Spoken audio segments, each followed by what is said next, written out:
Yeo itu seperti burung phoenix, keindahannya seperti batu giok, anggun dan menawan, tapi tidak mempesona. Pantas saja banyak orang yang rela datang ke kolam Huaking dan menghabiskan banyak uang untuk Nona Liu. Memasuki ruangan, pemuda berbaju putih itu tertawa. Nak, tolong berhenti mengolok-olokku. Sosok anggunnya memiliki rambut hitam panjang hingga mencapai pinggang, ia mengenakan gaun berwarna ungu yang memperlihatkan sosoknya yang sempurna peri turun dari surga, atau seseorang dalam lukisan. Tidak akan ada wanita yang sangat cantik di dunia. Saat ini, dia sedikit pemalu dan marah, wajahnya yang cantik memerah, dan dia bahkan berkata, kecantikan itu seperti lukisan. Tuan muda dari keluarga Chen, jangan memanfaatkan orang lain. Makanan dan anggur sudah siap. Ayo duduk. Ada juga seorang pemuda di ruangan itu, berusia sekitar 17 tahun. Dia memiliki ekspresi yang tenang dan sikap yang anggun. Saat ini, dia sedang memegang segelas wine dan menuangkan minuman untuk dirinya sendiri. Penampilannya yang tenang membuat sulit membayangkan bahwa dialah yang telah membasmi seseorang hanya dalam beberapa kata. Mendengar kata-katanya, Liu Rusi terkejut. Ketika dia melihat pemuda berbaju putih itu lagi, ketidaksetujuannya sebelumnya segera hilang. Chen Ye tidak sopan dan duduk tepat di hadapan pemuda itu, tersenyum dan berkata, Nona Liu, Anda dalam masalah. Setelah Liu Rusi mengisi gelas anggur di depan Chen Ye, dia dengan hormat berkata, Tuan muda dan Tuan muda Chen ingin mengatakan sesuatu. Saya menunggu di luar. Telepon saja saya jika Anda butuh sesuatu. Tak perlu. Pemuda itu meraih Liu Rusi, memintanya untuk duduk di sebelahnya, dan berkata, Chen Ye, kamu akhirnya berpikir untuk datang kepadaku. Chen Ye menggelengkan kepalanya dan tertawa, berkata, melihat kalian berdua seperti ini, aku sangat menyesal datang kepadamu. Wajah pemuda itu menjadi sedikit gelap, dan dia berkata dengan acuh tak acuh, saya tahu segalanya tentang ibu kota kekaisaran. Jika Anda tidak datang kepada saya hari ini, setidaknya sebelum perburuan di pinggiran timur, hubungan antara Anda dan saya sebagai saudara akan terjadi, terputus mulai sekarang. Mendengar ini, Chen Ye tersenyum pahit, dan setelah beberapa saat, dia berkata cinta antara kamu dan aku sebagai saudara akan bertahan selamanya. Faktanya, jika tidak terlalu banyak perubahan yang terjadi, aku tidak akan pernah datang mencarimu atau menyeret Anda ke dalam kekacauan ini. Di dalam air. Yang disebut perubahan, pemuda itu tidak menerima begitu saja, dia tidak akan memahaminya. Perubahan yang disebutkan Chen Ye adalah perubahan yang disebabkan oleh kelahiran kembali. Chen Ye tidak pernah datang menemuinya. Oke, berhenti bicara omong kosong, katakan padaku, apa yang kamu ingin aku lakukan. Chen Ye melirik Liu Rusi, dan sebelum dia mengatakan apapun, pemuda itu berkata selama bertahun-tahun, Anda telah menutup diri dari keluarga Chen. Saat Tai Yitian pergi ke Yuan Yusan, saya telah tinggal di sini di kolam Huaking untuk menemanimu. Inilah satu-satunya caraku menghabiskan tahun-tahun kesepianku. Bagi saya telah mencurahkan seluruh upaya saya selama beberapa tahun terakhir untuk mencapai kemakmuran kolam Huaking. Hanya dengan begitu saya dapat berlatih kultivasi tanpa keraguan selama beberapa tahun, dalam kehidupan ini dan selanjutnya, bahkan jika Anda harus melakukannya mengkhianatiku, aku tidak akan mengkhianatimu. Tangkap dia. Tuan, Liu Rusi memegang erat tangan pemuda itu dengan punggung tangannya. Pemuda itu tersenyum, memegang erat tangan Liu Rusi, dan berkata jadi, di depannya, kamu bisa memberitahunya, bahkan jika kamu menyembunyikannya darinya sekarang, aku akan mengatakan yang sebenarnya padanya nanti. Di kedalaman mata Chen Ye, sedikit kejutan dengan cepat melewatinya. Setelah jeda, dia berkata sambil berpikir kemarin, pangeran kedua menyuruh seseorang memasang jebakan untukku.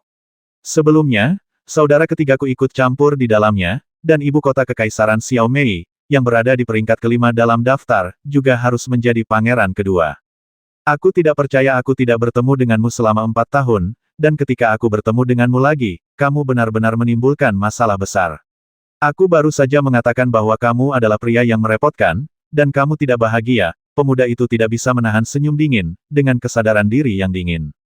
Chen Ye juga menggelengkan kepalanya tak berdaya dan berkata melalui saudara ketiga saya Chen Yuan, saya memberitahu pangeran kedua bahwa karena dia ingin bertarung, saya tidak bisa mundur. Bahkan jika ada pertengkaran, akan ada orang di kedua sisi. Generasi muda sedang berkompetisi, jadi 5 makhluk tertinggi ke-9 yang berada jauh di dalam istana tidak akan banyak bicara. Tapi aku kesepian, jadi aku datang untuk mencarimu. Hei hei, pemuda itu tersenyum dingin dan berkata pangeran kedua, Xiao Mei, beberapa saudara laki-laki dari keluarga cucu tertua, orang-orang ini dapat ditangani dan ada cara untuk menghadapinya, tetapi saudara ketiga Anda Chen Yuan. Setelah hening lama, Chen Ye berkata berada di keluarga kaya, ini adalah sesuatu yang tidak bisa kamu lakukan apa-apa. Bukankah karena ini kamu meninggalkan keluarga Ye dan datang ke kolam Huaqing? Aku tidak berani katakan bahwa jalan yang ingin aku ambil haruslah yang benar. Tetapi jika aku ingin menghalangi ambisi saudara-saudara di rumah, aku hanya bisa meniru kamu. Belajar dariku. Pemuda itu tertegun sejenak, lalu dia terkejut, tiba-tiba dia berdiri lagi, meraih bahu Chen Ye di seberang meja, dan mendorong ke depan dengan energinya yang agung. Haha, kamu sebenarnya lebih baik, kamu sebenarnya lebih baik. Sebelum tawanya mereda, gelombang amarah keluar dari tubuhnya. Pemuda itu berteriak dengan marah, Chen Ye, apakah kamu menganggapku sebagai saudara? Ketika kamu tidak berdaya, kamu tidak ingin menyakiti saudara-saudaramu, jadi kamu menutup dirimu sendiri. Sekarang aku sudah mendapatkan kembali kepercayaan diriku, aku ingin memimpin saudara-saudaraku untuk bertemu Feng Hualong. Chen Ye terdiam, dia secara alami tahu bahwa saudara laki-lakinya bukanlah tipe orang yang bergantung pada orang lain, tetapi ketika dia dalam bahaya, bagaimana dia bisa melibatkan mereka? Kamu Suo, diam, pemuda itu terus berteriak, amarahnya masih berlarut-larut, 4 tahun lalu, kamu menutup pintu hatimu dengan tanganmu sendiri. Sekarang pintu hatimu telah terbuka, tetapi tidak sesederhana itu, untuk membuka pintu hatiku. Chen Ye tertawa di dalam hatinya saat mendengar ini dan buru-buru berkata lalu apa yang kamu inginkan? Sederhana sekali. Mulai sekarang, apapun yang terjadi padamu, Chen Ye, kamu tidak boleh menyembunyikannya dan menyelesaikannya sendiri, apalagi menghindari kami. Jika tidak, kami akan benar-benar memutuskan persaudaraan denganmu. Jangan khawatir, semuanya seperti yang kamu katakan. Setelah mengatakan itu, diam-diam Chen Ye berkata di dalam hatinya, saudara-saudara, aku tidak akan menyembunyikan apa yang terjadi di ibu kota kekaisaran darimu, tetapi hal-hal lain, maafkan aku, kesepian di masa depan akan selalu aku harus menghadapinya sendiri. Setelah terlahir kembali, Chen Ye pasti sudah mendapatkan kembali kepercayaan dirinya, namun ia tidak akan pernah melupakan pemandangan di Gunung Beiwang itu, karena ia telah mengalami kehidupan ini dan memahami lebih baik dari sebelumnya kekuatan orang-orang yang menangkap ibunya. Oleh karena itu, jangan pernah membiarkan saudaramu menghadapi orang-orang itu. Serius, pemuda itu tidak begitu percaya. Kalau tidak, mengapa saya harus datang kepada Anda? Chen Ye tersenyum pahit dan berkata, di kota kekaisaran, saya percaya bahwa selama Anda, Tuan Muda ketiga Ye, melakukannya, tidak ada yang mustahil. Bahkan jika keluarga Chen saya apakah kolam naga dan sarang harimau, aku khawatir kamu bisa menerobos. Oke, karena kamu masih percaya padaku, sebagai saudara, aku tidak akan mengecewakanmu. Chen Ye, kamar telah diatur untukmu. Mari kita istirahat malam ini. Setelah hari ini, kota kekaisaran akan sangat berubah. Chen Ye mengangkat alisnya. Pemuda itu mencibir dan berkata dengan suara dingin jika pangeran kedua ingin berperang, dia akan menyebabkan kekacauan di seluruh ibu kota kekaisaran. Saya, generasi muda, akan menjadi protagonis dan menyebabkan dia jungkir balik. Saya ingin melihat apa yang terjadi jauh di dalam istana. Bagaimana menghadapi perang yang dimulai oleh putranya. Saya harap dia tidak kalah, jika tidak, dia tidak akan kehilangan muka. Setelah Chen Ye pergi, ruangan menjadi sunyi untuk waktu yang lama. Tuanku, Tuan Muda Chen, sepertinya masih banyak kata di hatinya yang belum dia ucapkan. Wajah cantik Liu Rusi menunjukkan sedikit kegelisahan. Pemuda itu mengangguk, dan wajahnya yang sedikit acuh tak acuh tiba-tiba menjadi sangat ganas dan menakutkan selama bertahun-tahun. Tai Yitian telah berada di Gunung Yuanyu, dan saya telah bersarang di kolam Huaqing. Tampaknya kami berdua berada di bawah tekanan orang lain dan telah dibebani dengan terlalu banyak ketidakbahagiaan. Ya, tapi yang paling menyakitkan adalah Chen Ye. Bukannya dia masih ingin mengatakan banyak hal, tapi dia tidak tahu bagaimana mengatakannya untuk menghilangkan rasa sakit di hatinya, jadi dia menguburnya dalam-dalam. Tuan, Liu Rusi memegang tangan pemuda itu dengan sedih dan berkata dengan lembut Tuan Muda Chen ada di sini untuk mencarimu sekarang. Mulai sekarang, kamu tidak perlu terlalu kesepian dan terluka. Dan kalian bersaudara akhirnya bisa bersama. Bersama. Mendengar ini, pemuda itu tersenyum dingin dan berkata dalam hal ini, Anda tidak tahu bahwa meskipun Chen Ye telah mendapatkan kembali kepercayaan dirinya sekarang, dia datang kepada saya karena dia merasa bahwa dia tidak akan melibatkan saya setelah dia memperoleh kemampuan tersebut. Mengapa? Mungkinkah sesederhana itu? Sejak dia memasuki kolam Huaqing, dia duduk diam di sudut, tampak agak terisolasi dari dunia. Ini menunjukkan bahwa dia masih memiliki terlalu banyak keraguan di hatinya. Sebagai anak dari keluarga kaya, dulu dia tidak pernah minum, tapi hari ini dia banyak minum. Ini juga menunjukkan bahwa hatinya tidak pernah tenang. Itu benar, pemuda itu menghela nafas berat jika masalah ini bisa diselesaikan sendiri. Chen Ye pasti tidak akan datang kepadaku, karena dia tidak pernah ingin melibatkan saudara-saudaranya. Hari ini dia ada di sini, yang juga menunjukkan bahwa tekanan yang dia alami telah membuatnya ini agak berlebihan. Tapi hanya itu. Dari kenyataan bahwa dia hanya berbicara tentang situasi di ibu kota kekaisaran, aku tahu bahwa dia hanya ingin aku membantu menyelesaikan masalah di kota kekaisaran, karena pada akhirnya, keluarga Ye dan aku tidak akan melakukannya, bisa menghindari masalah ini, jadi dia datang. Kalau tidak, ketika aku akhirnya tidak tahan lagi, dia tidak akan mampu menghadapi amarahku. Dalam analisis terakhir, jika saya tidak berada di ibu kota kekaisaran, dia tidak akan pernah melibatkan saudara saya dalam hal ini. Tuan Muda Chen menghargai cinta dan kebenaran. Saya seharusnya sangat senang memiliki saudara seperti itu. Liu Rusi berkata dengan lembut. Pemuda itu tiba-tiba tersenyum pahit. Dia menghargai cinta dan keadilan. Terkadang, saya lebih suka dia lebih acuh tak acuh. Dalam hal ini, dia tidak akan begitu kesepian di tahun-tahun ini, tapi sekarang. Wajah pemuda itu menjadi dingin dan dia berkata dengan suara dingin meskipun saudara ketiganya Chen Yuan tidak berasal dari ibu yang sama, dia lahir dari akar yang sama. Keluarga Chen berbeda dari keluarga Ye saya. Paling-paling, itu hanyalah pertarungan antar saudara. Berjuang untuk posisi yang kuat, tetapi pangeran tua cemburu pada kaisar saat ini. Dalam hal ini, ketika saya meninggalkan rumah, di satu sisi, perubahan besar terjadi pada Chen Ye. Saya ingin mencari lingkungan untuk berlatih dengan damai dan melakukan sesuatu untuknya. Tapi itu juga karena perebutan kekuasaan di dalam negeri membuat aku merasa bosan. Apa yang dialami Chen Ye hari ini jauh lebih besar daripada apa yang aku alami saat itu. Rasa sakit di hatinya. Di mata pemuda itu, cahaya dingin yang tak berujung tiba-tiba muncul pangeran kedua, keluarga cucu tertua, keluarga Tong, keluarga Wu. Karena saya telah hidup dalam pengasingan selama bertahun-tahun, orang-orang ini di kota kekaisaran pasti akan membasmiku, Yesuo. Apakah kamu lupa? Chen Ye, aku mengerti maksudmu, tapi sebagai saudara, karena kita harus melakukan sesuatu, kita harus melakukan yang terbaik, hanya. Pada titik ini, pemuda itu perlahan berbalik, memandang Liu Rusi, dan berkata dengan lembut dalam hal ini, hari-hari damai beberapa tahun tidak akan ada lagi untuk waktu yang lama. Mungkin, dalam kehidupan ini, kita bisa tinggal bersama-sama dengan tenang. Tahun-tahun akan berlalu. Maaf, tapi janji yang kubuat padamu tidak bisa dipenuhi untuk saat ini, dan aku akan membuatmu merasa bersalah lagi. Liu Rusi menggelengkan kepalanya dengan lembut dan berkata sungguh suatu berkah bisa dicintai oleh Tuan Muda dalam kehidupan ini. Bahkan jika Tuan Muda pergi ke kota kekaisaran Kaisar Xiaoao, keluarga ini akan dijaga untukmu. Menunggu untuk suatu hari nanti, Tuan Muda bisa bersamamu. Saudaraku, ini dia, minum dan mengobrol lagi. Keluarga ini tentu saja ingin tinggal di sini, tetapi jika itu masalahnya, kamu tidak ingin tinggal di ibu kota kekaisaran. Tuan, Liu Rusi terkejut, Tuan, apapun yang terjadi, saya tidak akan pernah meninggalkanmu. Pemuda itu segera tersenyum dan berkata siapa bilang aku akan membiarkanmu meninggalkanku. Aku hanya ingin kamu meninggalkan ibu kota kekaisaran. Dalam hal ini, ikatanku akan lebih sedikit. Tuan, saya memiliki kemampuan untuk melindungi diri saya sendiri. Aku tahu, tapi kamu adalah wanitaku, dan aku tidak ingin badai ini mempengaruhi kamu.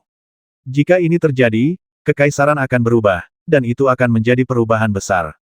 Yang berikutnya bukanlah pertarungan antara orang kaya biasa, keluarga. Jika Anda tidak hati-hati, bukan hanya satu atau dua orang yang meninggal.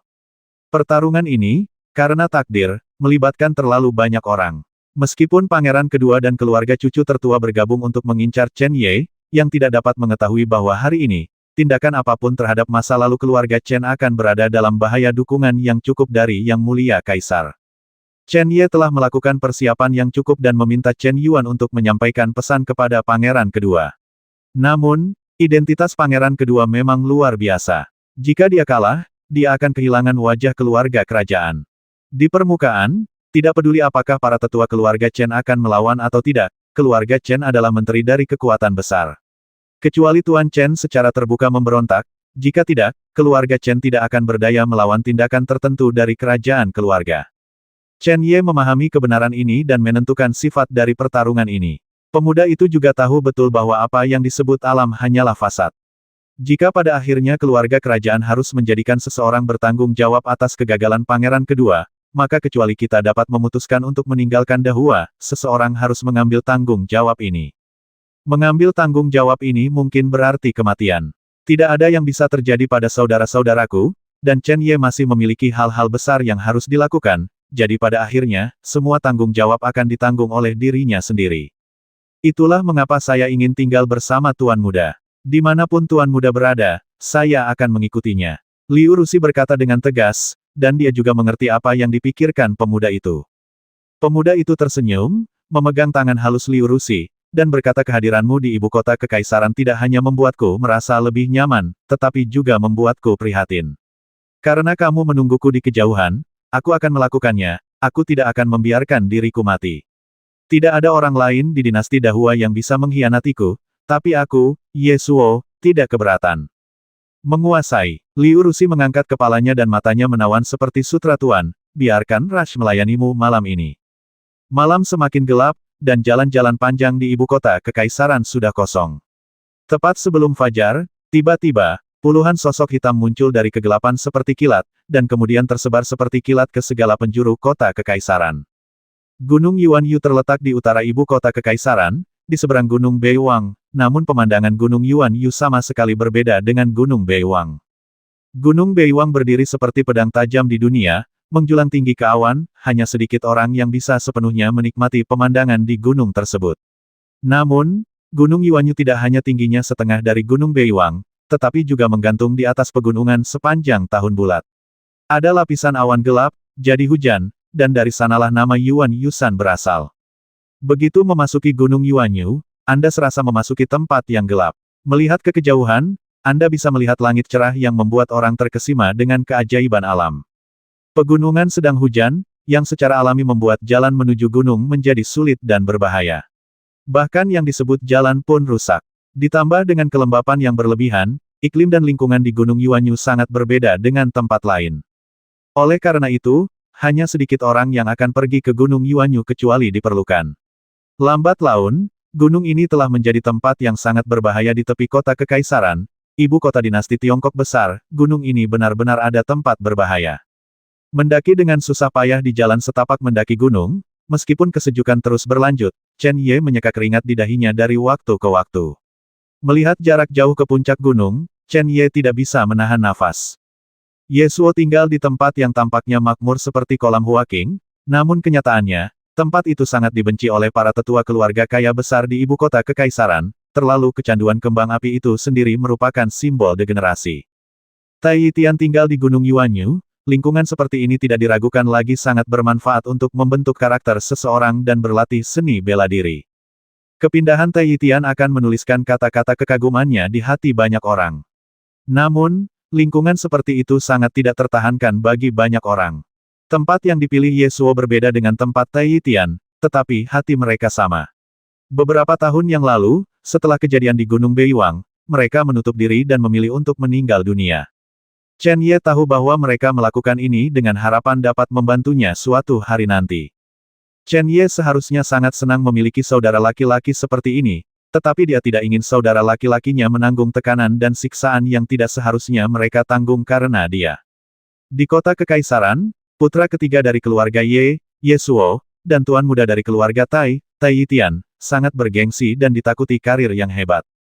Namun, kedua orang ini memilih jalan yang sama sekali berbeda dari sebelumnya untuk Chen Ye, dan jalan ini adalah sesuatu yang belum pernah mereka lalui sebelumnya. Saat dia mencoba untuk memanjat, seberkas cahaya tiba-tiba jatuh dari langit. Meski sangat sulit untuk menimpa orang, itu tetap membuat Chen Ye merasakan sedikit kehangatan. Matahari telah terbit. Pasalnya, langit di atas Gunung Yuanyu selalu diselimuti awan gelap, meski matahari bersinar terang, jarang sekali mencapai pegunungan. Dengan bantuan penglihatannya yang baik, Chen Ye lebih beruntung.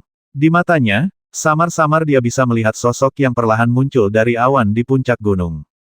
Saat dia semakin dekat ke puncak gunung, sosok itu menjadi semakin jelas di mata Chen Ye.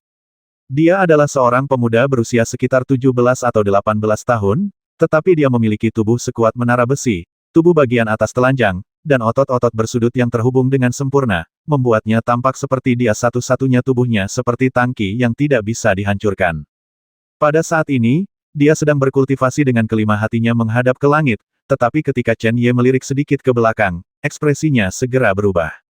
Ternyata di punggung pemuda yang sedang duduk tegak ini terdapat sebuah batu besar yang jauh lebih cepat dari yang lain, dikunci dengan rantai besi dan dipasang erat di punggungnya. Chen Ye belum pernah mendengar tentang kultivasi seperti itu, dan meskipun dia tidak dapat berjalan di jalur energi yang dalam selama bertahun-tahun dan beralih ke jalur kultivasi fisik, dia tidak pernah memberikan tekanan sebesar itu pada dirinya sendiri. Mengingatkan pada pemuda dari Yesuo ini, yang terakhir pasti telah berusaha sekuat tenaga dalam budidayanya. Saudaraku, apakah kamu memberikan begitu banyak tekanan pada dirimu sendiri, atau apakah aku, Chen Ye, membuatmu khawatir? Chen Ye tidak bisa menahan nafas berat, kenangan dengan cepat muncul di benaknya. Ketika keluarga Chen berada dalam masa sulit, semua teman lama keluarga Chen tidak punya waktu untuk mengurus diri mereka sendiri, dan orang-orang panik, hanya untuk melindungi diri mereka sendiri datang untuk menyelamatkan dua saudara lelaki masa kecil yang baik, Yesuo dan Tai Sky. Tanpa kecuali, kedua bersaudara ini, setelah melihat diri mereka diusir dari kota kekaisaran oleh lelaki tua itu, tertawa kegirangan, berbalik dan bergegas menuju kerumunan musuh, membasmi musuh dengan seluruh kekuatan mereka, hanya untuk memberi diri mereka lebih banyak waktu, untuk pergi. Wei Hao, Tai Tian, yang sedang berkonsentrasi pada kultivasinya, tiba-tiba membuka sosoknya, berteriak dengan marah, dan meraih batu besar di belakangnya dengan kedua tangan, seolah-olah itu bukan apa-apa, dan kemudian menghancurkannya dengan keras. Chen Ye, kan? Setelah melihat sosok yang muncul, Tai Yi tertegun sejenak, lalu dia sangat gembira. Begitu sosok itu bergerak, sosok itu melesat seperti tank, tiba lebih dulu, dan batu yang dilemparnya terkena pukulan keras olehnya. Turun, berubah menjadi potongan-potongan kecil kerikil, yang tiba-tiba hancur dan jatuh ke tanah. Haha, Chen Ye. Tai Tian tertawa, membuka lengannya, dan memeluk Chen Ye. Pada usia yang terakhir, di mata orang biasa, dia hampir tidak bisa dianggap sebagai orang dewasa, tetapi bagi Tai Tian, dia tidak berbeda dengan anak-anak. Yi Tian, aku tidak bisa bernapas. Oh, maafkan aku sangat senang. Tai Tian tersenyum dan melepaskan Chen Ye, lalu menatap Chen Ye, yang tidak bisa berhenti tertawa. Setelah sekian lama, tawanya berhenti dan dia bertanya mengapa kamu datang ke sini untuk mencariku hari ini. Setelah bertanya, ekspresi Tai Tian tiba-tiba berubah dan dia berteriak apa yang terjadi padamu. Apakah ada seseorang di kota kekaisaran yang ingin menyakitimu? Apa yang dilakukan orang itu, Yesuo, untuk mencari nafkah? Bukankah dia selalu memperhatikan kamu? Mengapa kamu membiarkan aku mengambil risiko? Kekhawatiran saudara laki-laki itu membuat Chen Ye tiba-tiba merasakan sakit yang menghangatkan hati, dan dia segera menceritakan keseluruhan ceritanya. Jadi itulah yang terjadi. Setelah mendengar ini, Tai Tian menghela nafas lega dan berkata, untungnya, Yesuo tidak mengabaikan tugasnya. Kalau tidak, aku akan memukulnya dengan baik. Pada titik ini, wajah Tai Tian menegang dan dia berkata dengan serius Chen Ye, Yesuo sudah memberitahumu beberapa hal, jadi aku tidak ingin mengatakan lebih banyak. Selama kamu mengucapkan sepatah kata pun, setelah aku turun dari gunung, kita bertiga akankah saudara-saudara bersatu kembali hanya demi ibu kota kekaisaran, atau akankah ketiga bersaudara itu mengejar impian masa kecil mereka bersama mulai sekarang? Mendengar ini, alis Chen Ye berkerut. Dia tidak menyangka Yesuo tidak menanyakan pertanyaan ini, tapi Tai Tian, yang selalu lebih sederhana, sebenarnya menanyakannya. Yi Tian. Tai Tian melambaikan tangannya dengan keras dan berkata dengan suara yang dalam kita bertiga tumbuh bersama. Saya sudah mengerti apa yang Anda maksud dengan diam begitu lama. Saya kira Yesuo tidak menanyakan pertanyaan ini kepada Anda. Itu karena aku tidak secerdas dia, jadi aku harus bertanya untuk mengetahui pendapatmu. Chen Ye tiba-tiba tersenyum pahit. Menghadap ke langit, Tai Tian berkata dengan tenang Chen Ye, kamu memiliki kesulitan dan keengganan, tetapi kamu harus tahu bahwa Yesuo dan aku juga memiliki pendapat kita sendiri. Karena kamu tidak ingin saudara-saudaramu terlibat dalam apapun, maka di masa depan, kamu tidak perlu khawatir tentang apa yang Yesuo dan aku lakukan. Yita, sudah larut, ayo turun gunung, jangan sampai bocah Yesuo itu tidak sabar menunggu. Chen Ye menggelengkan kepalanya tak berdaya dan hendak mengikuti Tai Tian menuruni gunung ketika dia tiba-tiba memikirkan sesuatu dan bertanya dengan cepat Tian, sudah berapa lama Nona Liu Rusi mengikuti Yesuo? Nona Liu, Tai Tian berbalik dan berkata sambil tersenyum, kenapa, kamu curiga padanya? Di depan saudara-saudaranya, Chen Ye tidak perlu menyembunyikan apapun. Di kolam Hua King, Liu Rusi berjalan untuk menyambutnya. Setiap gerakan yang dia lakukan sangat menawan. Saat mata seperti musim gugur itu melirik, Chen Ye tahu dengan sangat jelas saya merasakan ada sedikit daya tarik yang ringan hingga ekstrim. Perasaan ini hampir mirip dengan apa yang dilakukan pangeran kedua padanya. Jika Chen Ye tidak lemah sejak kecil dan terlahir kembali dengan bantuan Xiao Dao, dia tidak akan bisa melarikan diri di bawah tatapan langsung pangeran kedua, apalagi menemukan kekhasan Liu Rusi. Tai Yitian tersenyum dan berkata, Chen Ye, calon ipar perempuan kita memang sangat sulit, tapi jangan khawatir, dia tulus kepada Yesuo. Pagi hari di ibu kota kekaisaran juga sangat meriah. Meski hari ini gerimis, namun masih banyak orang. Tiba-tiba, jalan panjang dengan orang-orang yang datang dan pergi menjadi sangat sepi dari waktu yang tidak diketahui. Tidak ada lagi orang di jalan yang panjang, dan toko-toko di kedua sisi jalan jarang tutup. Ternyata di salah satu ujung jalan yang panjang itu, ada seorang pemuda berdiri dengan tangan di belakang tangan. Ia berdiri begitu tenang, namun gerimis pun turun, seolah ada payung di atas kepalanya yang menghalanginya, tubuhnya bahkan tidak setengah basah karena tetesan air hujan. Tidak hanya itu, dengan dia sebagai pusatnya, ada aura tajam samar yang memancar keluar. Melihat ke tempat di mana aura tersebut memancar, ternyata itu adalah kipas berwarna putih di tangannya di belakang punggungnya. Waktu berlalu sedikit demi sedikit, dan pemuda itu tidak berniat pergi, seolah sedang menikmati cuaca hujan, sampai di ujung lain jalan panjang itu, seorang pemuda lain muncul perlahan dengan pedang di punggungnya. Adapun pemuda ini, ekspresinya tiba-tiba berubah setelah melihat pemuda di hadapannya. Tuan Kipas Besi, Yesuo. Yesuo berbalik, menatap pemuda yang datang setelahnya, dan berkata sambil tersenyum tipis, Xiao Mei, Kue Jian, aku sudah bertahun-tahun tidak bertemu denganmu. Aku ingin tahu seberapa cepat pedangmu dibandingkan dengan punggungmu. Kemudian, ekspresi Xiao Mo menjadi lebih tegang dan dia berkata dengan suara dingin, saya mendengar bahwa Tuan Kipas Besi tidak tahan dengan perebutan kekuasaan di rumah beberapa tahun yang lalu, jadi dia hidup dalam pengasingan. Saya tidak menyangka bahwa ketika kami bertemu bertahun-tahun kemudian, hal pertama yang dia lakukan adalah memverifikasi pedang Xiao. Ini secepat sebelumnya, Xiao benar-benar merasa tersanjung.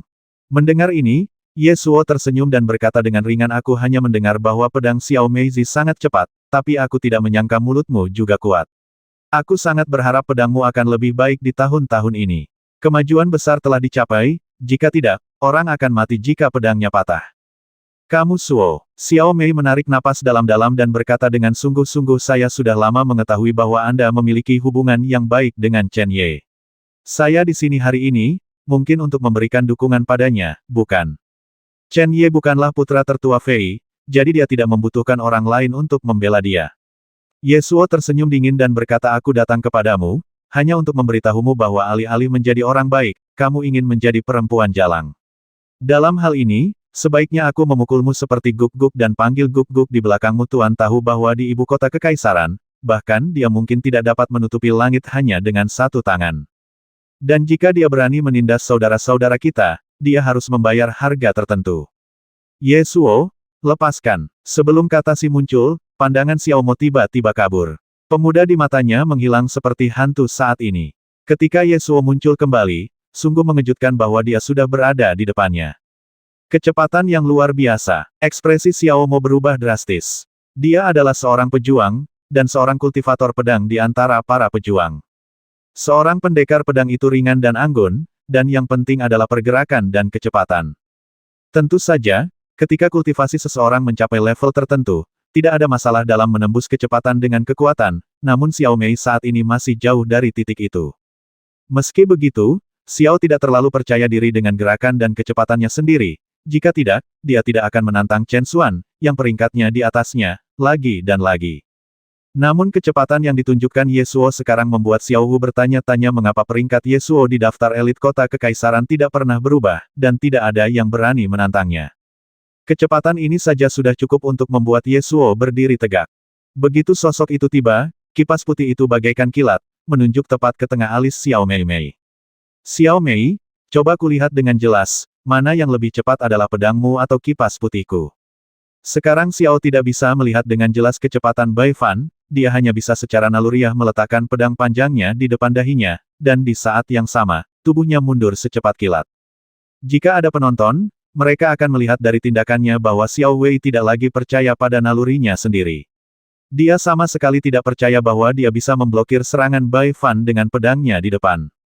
Bahkan jika serangan itu diblokir, Xiao Mei tidak yakin dia tidak akan terluka oleh kekuatan kipas putih itu.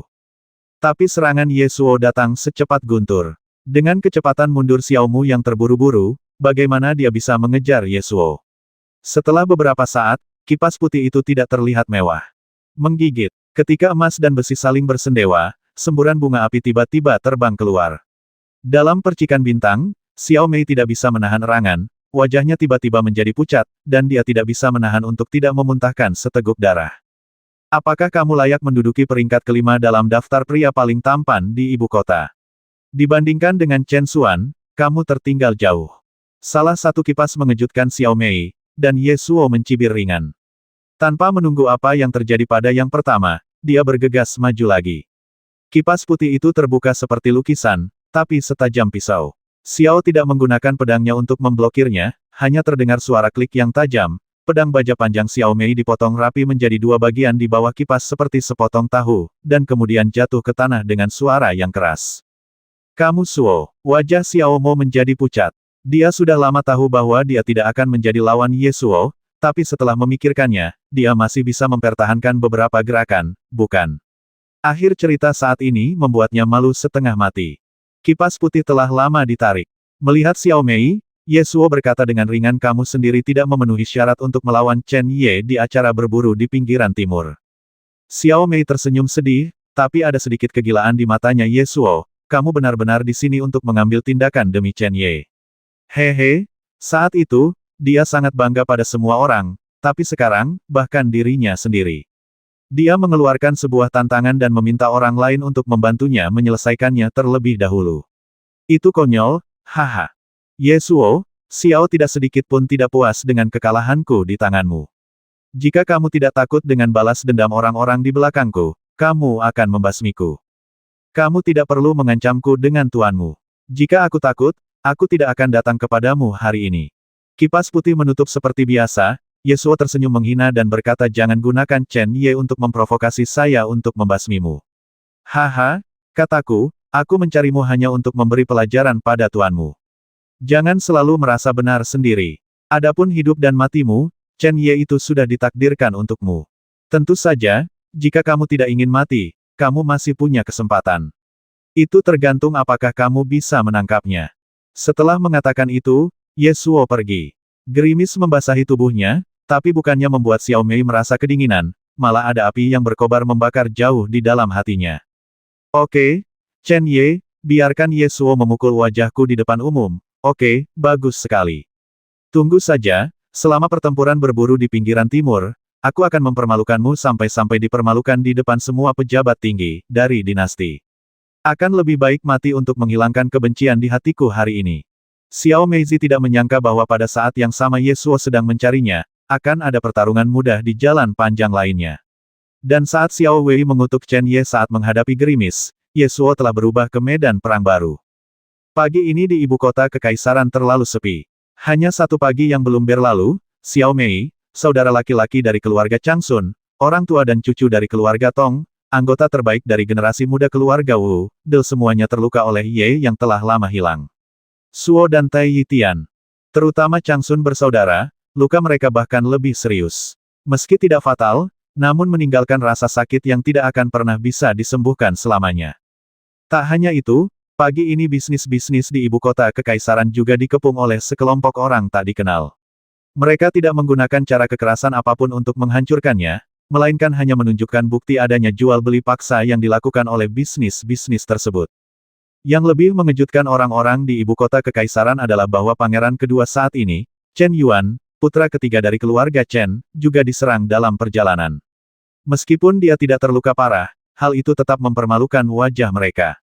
Keluarga kerajaan, keluarga Chen, mewakili eksistensi tertinggi dinasti Tiongkok besar, dan beberapa orang benar-benar berani bertindak sembarangan terhadap janggut harimau.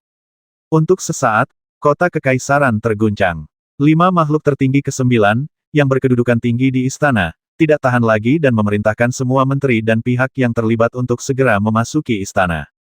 Aku hanya tidak menyangka bahwa baik pangeran kedua Chen Yuan maupun Xiao Mei dan yang lainnya tidak dapat mengetahui siapa orang yang melukai mereka ketika ditanya oleh Yang Mulia Kaisar. Di istana megah, Kaisar duduk di tengah, dan menteri sipil dan militer berdiri di kedua sisi. Di singgasana naga, Kaisar memandang orang-orang di bawah dengan tatapan muram. Sebagai 5 makhluk tertinggi ke-9, kendalinya atas seluruh dunia mungkin tidak sempurna, tetapi tidak mungkin untuk sepenuhnya menyembunyikan apa yang terjadi di kota kekaisaran darinya. Kaisar tahu betul siapa pangeran kedua dan orang lain di bawah yang terluka. Namun, para korban ini terus mengatakan bahwa mereka tidak tahu siapa pembasminya. Sebagai kaisar, dia tidak bisa pergi begitu saja dan memukuli seseorang tanpa bukti sedikit pun. Dua pria yang menyakiti mereka pergi untuk membalas dendam. Tentu saja hal ini bisa dilakukan, tetapi karena status, jika Yang Mulia Kaisar dapat melanggar hukum dengan cara ini, bukankah para menteri di bawahnya juga dapat mengikutinya? Dalam hal ini, dinasti Dahua mungkin akan melanjutkan kekacauan dinasti sebelumnya. Kaisar saat ini juga menganggap dirinya sebagai kaisar yang berbudi luhur, jadi dia tidak bisa membuat presiden seperti itu dan memisahkan kuburnya sendiri. Khususnya, 2 pembasmi yang muncul di depan semua orang terlalu mengejutkan. Di usia yang begitu muda, tingkat kultivasinya sangat tinggi. Saat ini, tidak ada rencana yang mudah untuk menangkap mereka semua. Yang Mulia Kaisar tidak berani bertindak gegabah, jika salah satu dari mereka melarikan diri dari ibu kota kekaisaran dan pergi dinasti besar Tiongkok, kedepannya akan menjadi bencana. Ini akan membawa masalah besar bagi dinasti Dahua. Dunia ini adalah dunia di mana seni bela diri adalah yang tertinggi. Meskipun keluarga kerajaan tidak lemah, mereka hanyalah raja dan hegemon di dinasti Tiongkok besar. Kaisar mengetahui kebenaran ini jauh lebih baik daripada siapapun yang hadir. Namun mengetahui dengan jelas siapa yang menyakiti putranya, namun tidak mampu membawa mereka ke pengadilan adalah perasaan yang sangat tidak nyaman. Keheningan seperti kematian segala sesuatu menyebar secara diam-diam ke seluruh aula, membuatnya sangat menyesakkan. Melihat Kaisar tidak berdaya, Chang Sunmo, orang pertama di sebelah kiri, terlihat lebih muram. Dibandingkan dengan luka yang diderita orang lain, kedua cucunya mungkin akan menderita lebih banyak luka seumur hidup mereka. Ketika dia memikirkan hal ini, kemarahan Chang Sunmo melonjak terlepas dari kejadiannya. Dia melihat langsung ke tempat yang berlawanan. Seorang lelaki tua dengan mata tertutup dan tenggelam dalam pikirannya berteriak dengan tegas, "Ye Wudi, kamu harus melakukan ini hari ini, aku penjelasannya." "Jelaskan, jelaskan apa?" Orang tua bernama Ye Wudi membuka matanya, menatap Chang Sunmo dengan mata idiot, dan berkata, "Tidak bisa dijelaskan, aku tidak main-main denganmu, apa yang ingin kamu jelaskan?" "Ye Wudi, jangan berpura-pura bingung saat mencoba memahamiku. Sejujurnya, jika kedua cucuku benar-benar tidak bisa disembuhkan, keluarga Yemu tidak akan pernah bisa hidup damai mulai sekarang." Mo berteriak dengan marah. "Cucu tertua, apakah kamu takut dengan cucu tertuamu?" Ye Wudi juga seorang pejabat tinggi di istana. Dia diancam secara langsung dan tetap acuh tak acuh. "Cukup, status apa yang kamu miliki? Kamu di sini seperti orang yang cerewet dan memarahi jalanan. Bagaimana kamu bisa bersikap seperti ini?" Berdiri tegak, Yang Mulia Kaisar menamparkan singgasana naga dengan keras dan berteriak, "Tuan Changsun, saya pasti akan menyelidiki masalah ini dan memberi Anda pemahaman yang jelas." Setelah mengatakan itu, dia melihat ke arah Ye Wudi dan berkata dengan suara yang dalam, "Tuan Ye, apa yang terjadi hari ini diketahui semua orang. Meskipun saya tidak dapat bertindak tanpa bukti di sini, saya harus memberikan penjelasan. Jika tidak, jika hal yang sama terjadi kepada pembasminya, di mana hukum Dahua, dan bagaimana perasaan Anda, Tuan Ye? Di masa depan, jika Anda datang dan membiarkan saya mengambil keputusan untuk Anda, apa yang harus saya lakukan untuk Anda?" Aula megah itu tiba-tiba bergema dengan suara gemetar. Tidak ada yang menyangka Yang Mulia Kaisar benar-benar akan melakukan tindakan mengancam seperti itu. Tampaknya kejadian hari ini memang membuat Yang Mulia Kaisar merasakan ancaman yang besar. Keluarga Ye berada di urutan kedua setelah keluarga Chen di ketentaraan. Dikatakan bahwa satu gunung tidak dapat menampung 2 harimau. Dengan penindasan keluarga raksasa Chen, orang-orang dari keluarga Ye secara alami merasa tertindas. Namun Kaisar tidak menyangka bahwa junior dari kedua keluarga memiliki hubungan yang begitu baik, dan Ye Suo akan melakukan hal yang sensasional untuk Chen Ye. Mengingatkan pada budidaya dan kekuatan Ye Suo saat ini. Jika tren ini tidak sepenuhnya dihilangkan, dan keluarga Chen Ye benar-benar bersatu, berbagai strategi Kaisar akan semakin sulit diterapkan. Oleh karena itu, sebagai upaya terakhir, Yang Mulia Kaisar tidak punya pilihan selain menggunakan metode yang kurang cerdas ini untuk mengalahkan Ye Wudi di depan pejabat sipil dan militer di istana. Saya tidak berani menyentuh keluarga Chen dengan gegabah, tetapi keluarga Ye Anda tidak boleh berhati-hati.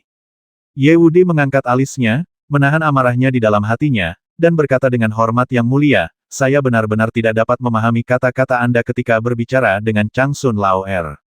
Karena saya baru saja mendengar tentang rangkaian peristiwa yang terjadi di ibu kota kekaisaran. Dalam kekacauan, saya bahkan tidak punya waktu untuk mencari tahu apa yang terjadi, jadi saya dipanggil ke sini oleh Yang Mulia. Sekarang, izinkan saya memberi Anda penjelasan. Saya minta maaf karena saya takut, tapi aku benar-benar tidak tahu bagaimana menjelaskannya. Tuan Ye, Yang Mulia, Ye Wudi melanjutkan saya tahu bahwa mengatakan ini akan membuat Yang Mulia sangat tidak bahagia. Namun, semua yang saya katakan adalah benar. Saya benar-benar tidak tahu detailnya. Jika Yang Mulia tidak mempercayainya, saya bersumpah ya dewa, jika aku mengatakannya, jika ada pernyataan yang salah, semua orang di keluarga Yeku tidak akan membuat kemajuan apapun dalam seni bela diri dalam kehidupan ini, dan di masa depan, keluarga mereka akan hancur, dan mereka tidak akan memiliki kematian yang baik. Begitu kata-kata itu jatuh ke tanah, terdengar suara mendengung. Pejabat sipil dan militer di pengadilan, termasuk Yang Mulia Kaisar, semua saling memandang dengan bingung. Semua orang tahu siapa kedua pembasmi itu, tapi Ye Laur benar-benar bersumpah seperti itu. Di dunia di mana seni bela diri adalah yang terpenting, tidak ada yang akan mengolok-olok jalur seni bela diri. Setelah mengucapkan sumpah yang begitu berat, sepertinya Ye Wudi tidak begitu tahu banyak tentangnya. Setelah beberapa saat, Kaisar tersenyum dingin di dalam hatinya. Dia tidak tahu banyak. Memang, kecuali beberapa pihak yang terlibat, hanya dua pembasmi yang mengetahui detailnya. Meskipun sumpah Ye Wudi sangat serius, namun masih jauh dari pembenaran diri dan tidak dapat disangkal. Ye Wudi hanya bersumpah dengan tidak mengetahui detailnya, bukan dengan bersumpah dengan tidak mengetahuinya Tuan dari ini. Tuan Ye, sekarang, saya tidak peduli seberapa banyak yang Anda ketahui, saya akan menyerahkan masalah ini kepada Anda.